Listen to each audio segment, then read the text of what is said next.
ઝીણવટપૂર્વક અત્યારે તપાસ કરવામાં આવી રહી છે। એનઆઈએ દ્વારા એક પાસાને ધ્યાનમાં રાખીને તપાસ કરાઈ રહી છે અને ગઈકાલે ઋષિ ભટ્ટ નામના જે પ્રવાસીનો વિડીયો સામે આવ્યો હતો એમાં એના કેમેરામાં એક ખોફનાક ક્ષણ કેદ થઈ ગઈ હતી અને આ વિડીયોને આધારે જ હવે ઋષિ ભટ્ટે પણ ગઈકાલે કહ્યું હતું કે જો એનઆઈએને મારી કોઈ પણ જરૂર પડે છે તો હું સહાય કરવા માટે તૈયાર છું અને આ જ વિગત સામે આવી રહી છે કે એનઆઈએ ઋષિ ભટ્ટને બોલાવી શકે છે। વધુ વિગત કીર્તન પટેલ આપશે।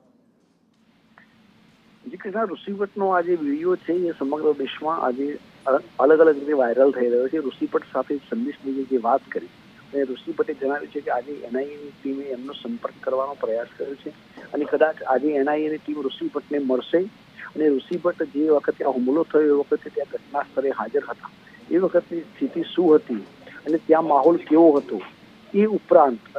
ત્યાં જે સ્થાનિક લોકો હતા એમની કેવી વર્તણૂક હતી આ તમામ પ્રકારની માહિતી એનઆઈએ સુરક્ષાની દ્રષ્ટિએ ઋષિ ભટ્ટને મળી અને આજે એમની પાસેની પ્રત્યક્ષ માહિતી લઈ શકે છે।